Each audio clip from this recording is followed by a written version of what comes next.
We have Danville PD here with us, Sheriff's Office, and we wanted to have a press release with you and to talk a little bit about this missing person case that we're working. And in the last few days, many of y'all in this room have called to want to meet to talk about this thing. So to be fair and equitable to everybody, we thought, well, hey, we'll just get them all together at one time, and we'll get these questions asked, and we'll kind of let you know what we've done. Now, I'll tell you up front, we won't get down in the weeds, so to speak, with investigative techniques. Maybe some of the people in particular that we've talked to, because they've asked not for their names to be released, and we'll honor that. But we'll just go over a few of the timelines. On Sunday, which was December the 9th, Robert Isaac Hurt, who lives in the Rock Springs community in Pittsylvania County, that's a Ringgold address, left home. Family members were there when he left. He left on his own, and he did not return. It's not uncommon for Robert to leave home and be gone for a few days.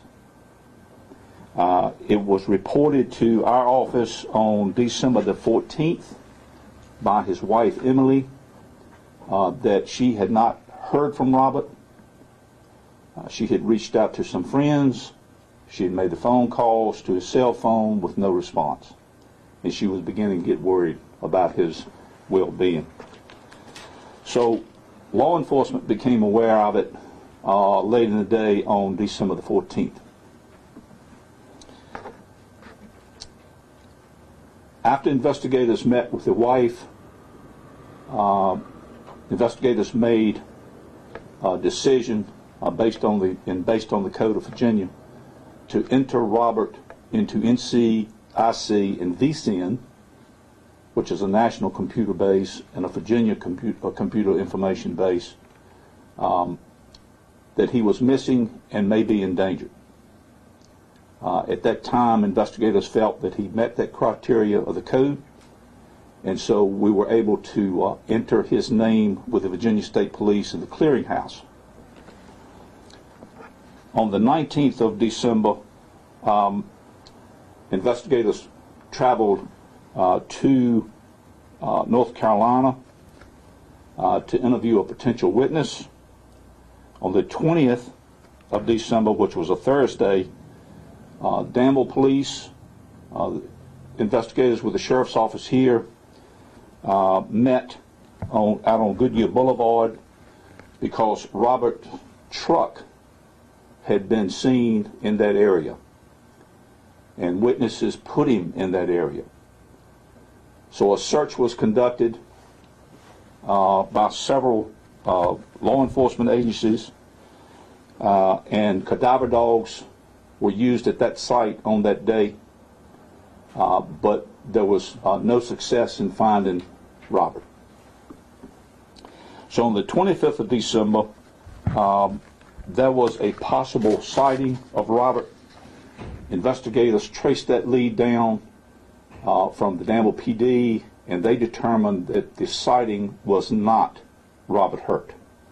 That got everybody's hopes up, of course, that he was okay, but that turned out not to be a true sighting. On January the 5th, excuse me, a second search in the city was conducted in that same general location of the first, and I believe at that time Angel Search and Rescue, the Danville Life Saving Crew members were involved in that search. Drone technology was used in that search. Cadaver dogs again were used in this search, and several law enforcement agencies were there to assist. That search led to be unsuccessful.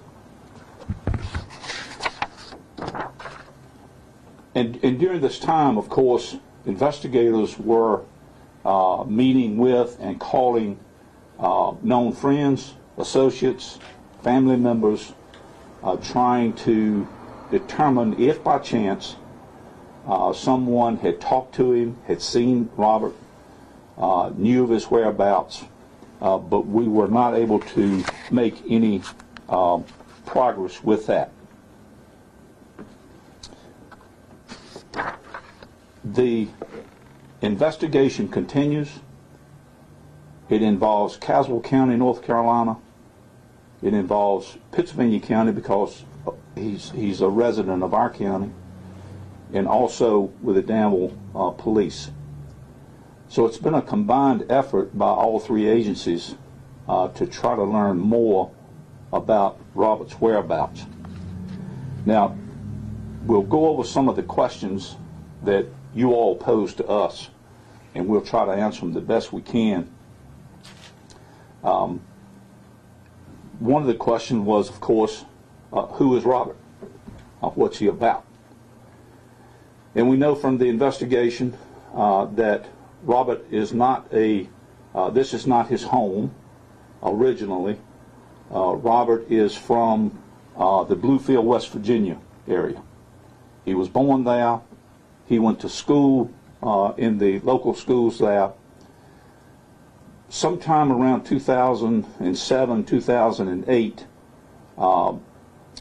is when he moved to the Roanoke, Virginia area, where he met who is now his wife. Robert has 3 children, and he's 37 years old.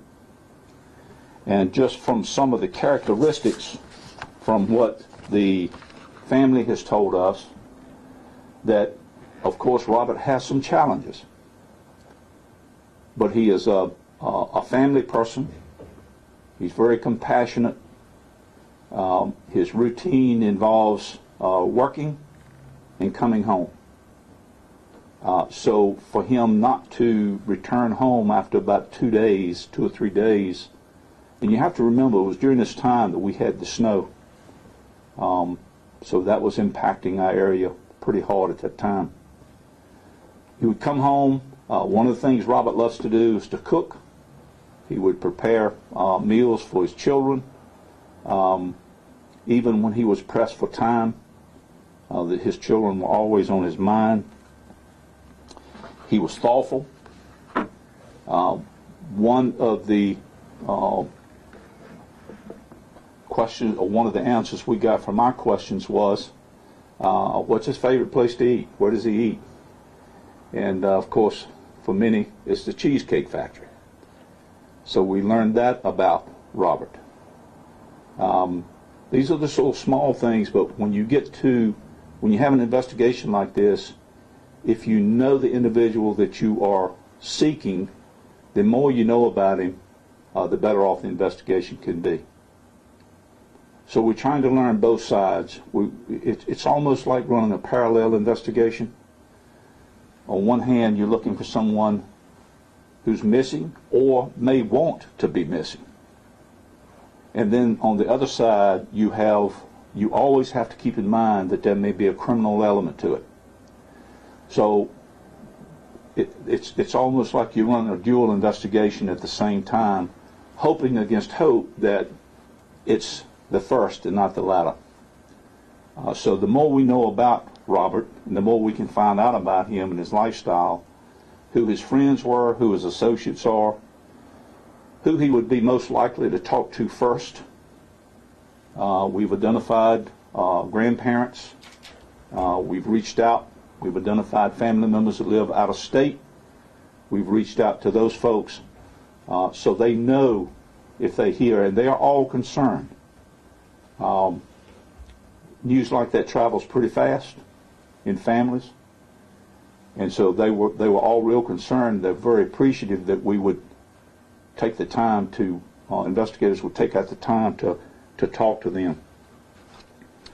Robert is a carpenter by trade, and from what we can find, he's a very talented carpenter. And whatever he is doing at the moment, that's what he's focused on the most. So he was employed. He was working there in the city of Danville with a company off of Crackhead Street. I think they were remodeling one of the older buildings there in that area. So he was employed. One of the questions was Robert known to the sheriff's office prior to his disappearance? I'm really not sure what that word known means. We know a lot of people in our business. Some are just associates. Some we know because of instances that may have happened in the community. So if you're asking if he was known because of a criminal element, our suggestion would be to go to the Virginia Supreme Court website, where that is public information. You can look at that. You can search that name. Because criminal history information in law enforcement is very closely guarded and regulated. So if you were interested in looking at anyone's past, that's a good site to go to. That may help you some in the future too, if you didn't already know that. You can visit your local courts, a court of record, which is circuit court, and that information is readily available to you.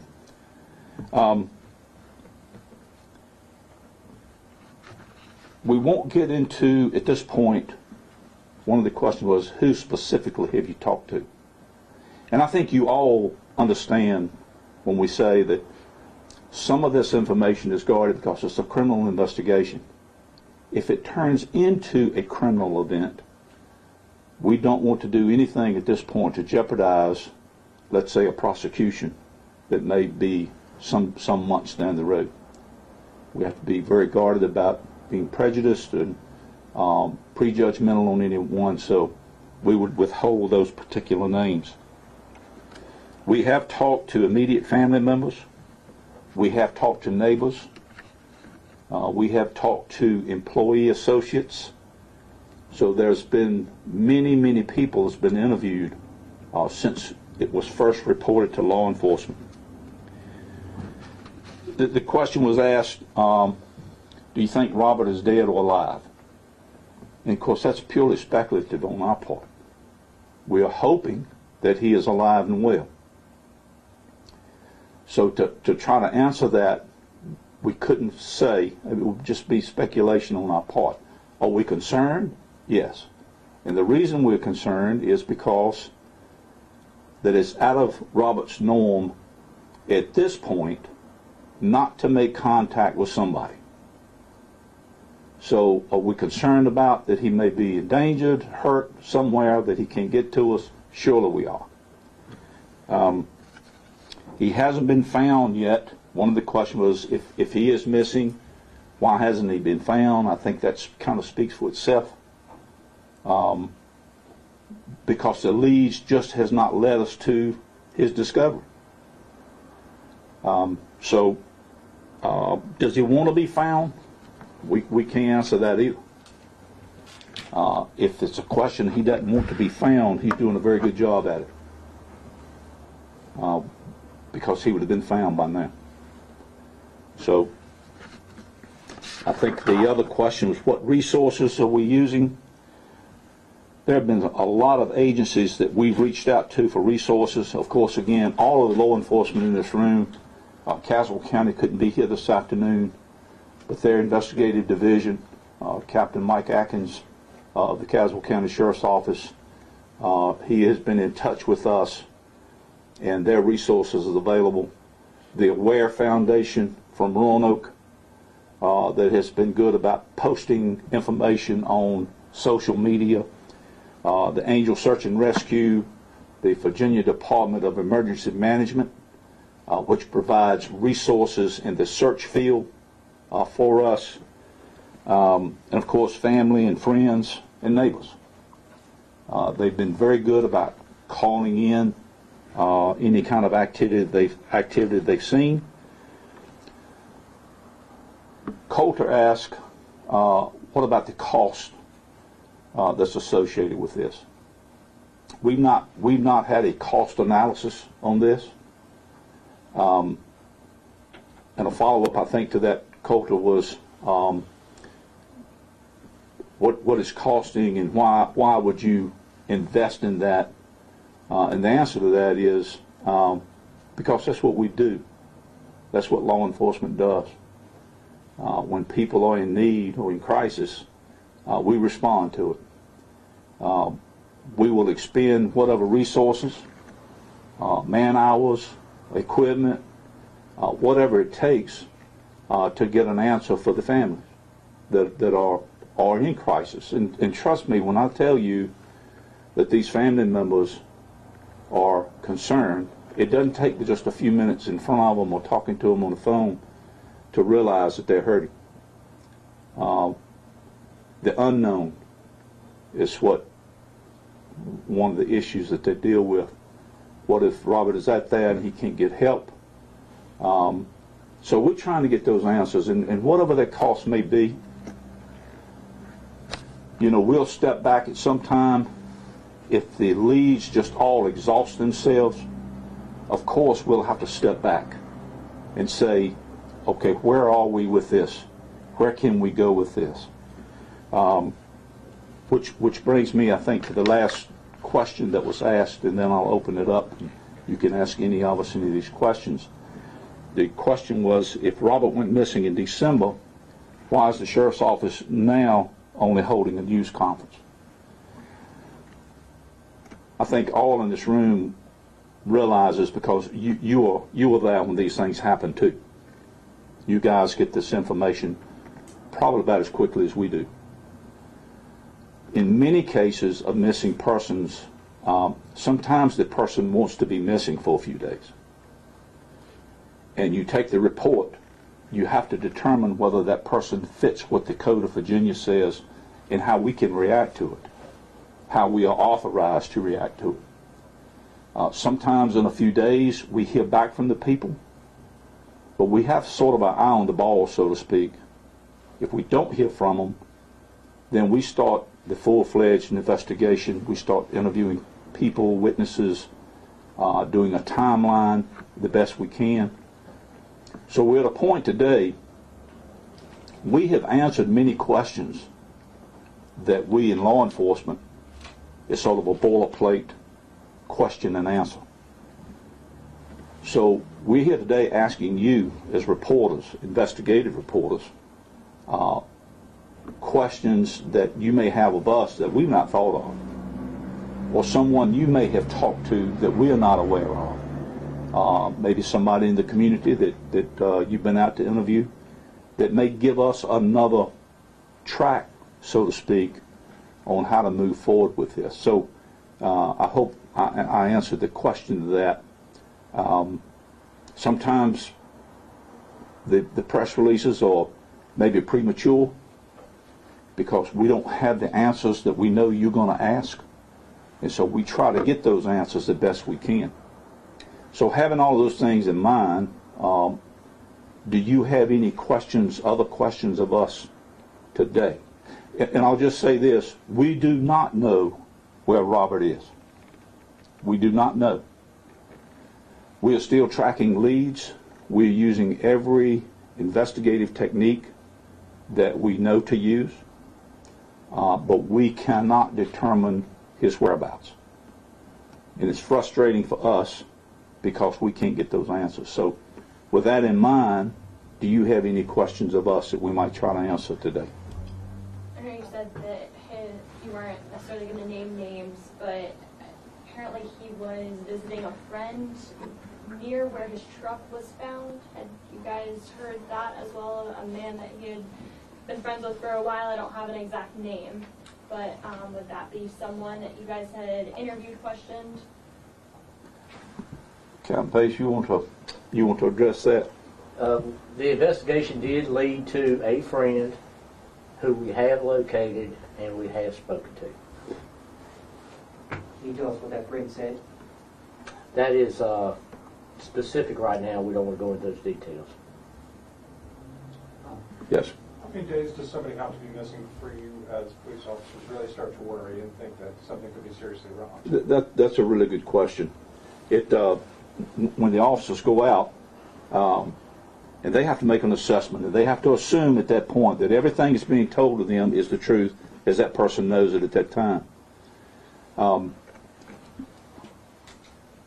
Every case is a little bit different. In this particular case, it was from this gentleman left on the 9th.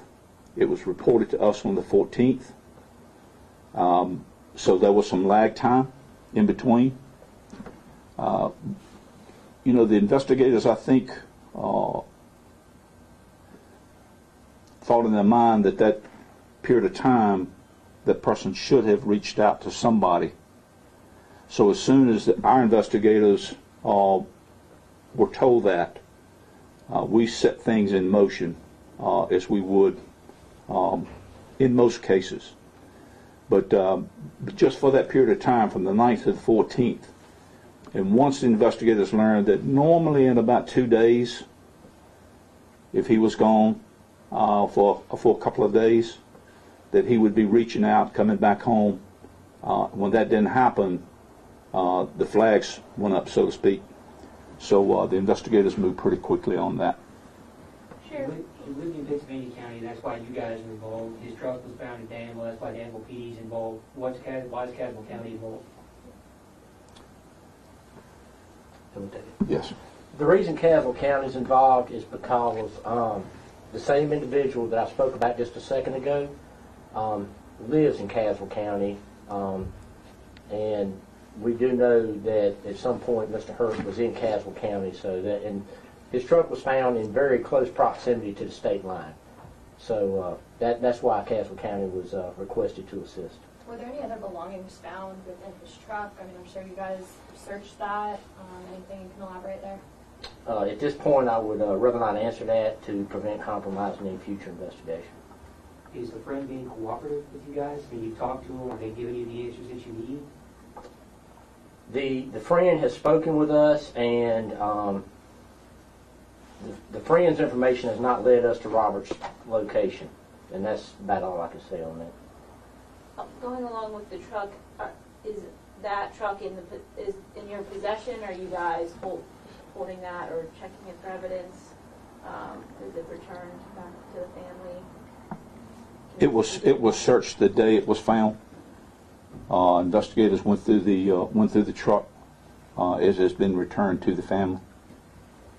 Based on the course of this investigation, do you guys have a sense after talking to the family if Robert has walked off or gone missing before in the past, or is this like a first-time situation?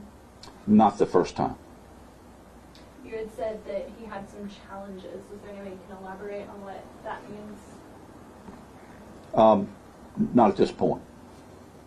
I know at some point there was a switch. You had found that he was in danger. Can you elaborate on that at all as to why you didn't think so, and now at this point believe he is in danger? Well, I think for the period of time that he was missing, and again going back to the initial interview with the family members, that not uncommon for him to be gone for a day or two. Very much out of his routine to be gone much longer than that, and so that's why we listed it as such. Missing or in danger. In the press release that Devin had sent out to you, I believe back in January, it said about a reward that the Sheriff's Office is offering. Is that still the case, and what are the qualifications for that?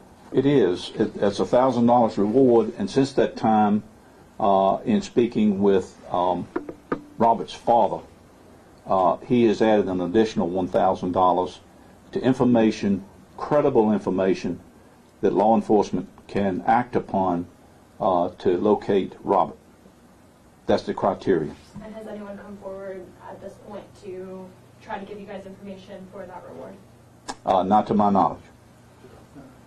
Would you guys consider upping that reward at some point if we go in a month or two or however long and Robert's still not found? I think we would probably consider that, Coulter. You know, isn't it frightening to find ourselves in a society that it would take money for someone to do that. We would encourage anybody that's listening to this interview today, forget about the money, think of this family, and think about Robert's welfare, and call law enforcement. Call one of you guys. Would be great if they wanted to remain anonymous, just so we can track these leads and hopefully bring some kind of conclusion to this investigation. You said a second search of the area was done where his truck was found after the initial search when his truck was found. What was the reason for that second search? I'm sorry, say again, Cole. You said his truck was found near Goodyear Boulevard and South Main Street, and then sometime after that, a second search of the area was done. What prompted the second search? Captain?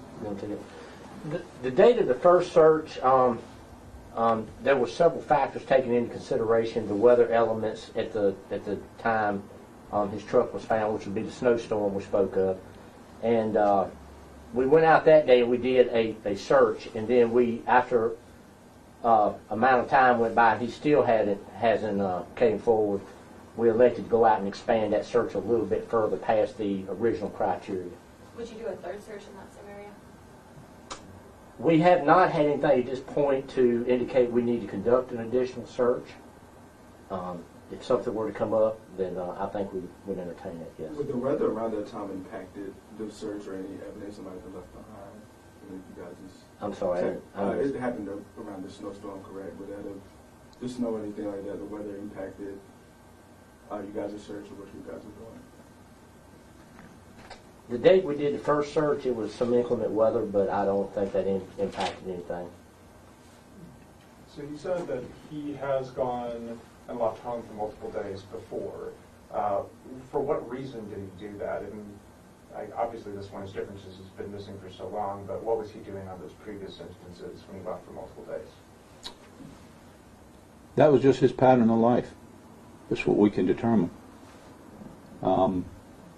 And that goes back for some years. People deal with stresses in different ways, as we all do. And this just happens to be the way that Robert conducts himself. And in each of those instances, though, after a couple days, he would contact his family. So you would say that this situation is different or more or unusual compared to his normal routine then? Yeah, I think that's a good summation of it. I think that listening to family members, those that know him best and the closest to him, 24, 36 hours, they weren't too concerned. That's Robert. After that, they started making the phone calls, reaching out to people that they knew, and the results were, no, we've not seen him or talked to him in several days. And so that's when it began in earnest. The worry from family began in earnest. Just to be clear, you guys don't have any reason at this point to believe that there's a criminal element involved in this disappearance? Colton, I think, I don't know exactly how to put this. I think all law enforcement, if you've been in the business a while, there's always that thought in the back of your mind that, is there a criminal nexus here? Is this person just, in this case, is this person just missing, not want to be found, need some more time, or is there something that has happened to him? And again, that kind of goes back to the dual investigations. And sometimes it's hard to separate that, but that's just our business. So you always have to keep that in the back of your mind. I hope I answered that for you. Right. So you guys are operating under the assumption that there could be a criminal nexus to this, but you don't have any specific evidence that, concrete evidence per se that, would lead you to believe that there is indeed a criminal nexus. That's a very good way to put it. Any information that you can give us about his mind state when he left his friend's home or his wife's home? He was stressed.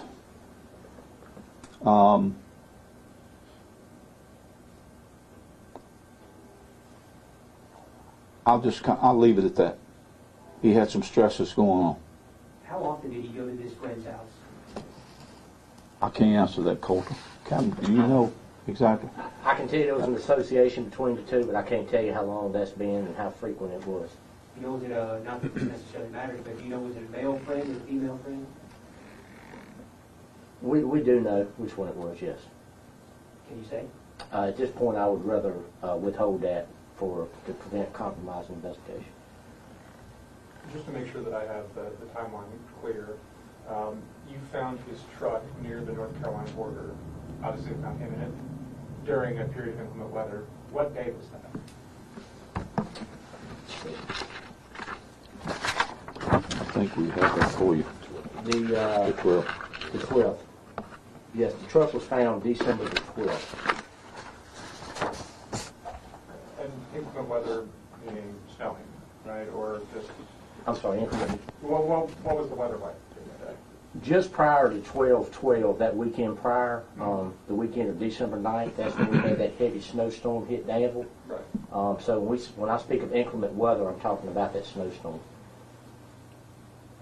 Is there anything that the family has said? I know you won't get into specifics about them, but just, a message from them or something, something they want him back? They do, and we've talked to the family as late as of today, just to reach back out to them, make sure that somebody hadn't assumed, if they know any information, somebody hadn't assumed that somebody had called us to tell us. So in speaking to them today, they are all in constant contact with one another. And many of these family members now, they're separated by states. And so they've been in constant contact with one another. All have the same message. Please find Robert and bring him home. And they ask for any help that the community can give them. And they were very appreciative of the efforts both of the media and law enforcement in trying to help get the message out. One last thing. We know Robert has some history with drugs. Do you guys believe drugs are a factor in this investigation? That's yet to be determined, Colter. We don't know that. It would be purely speculative on our part.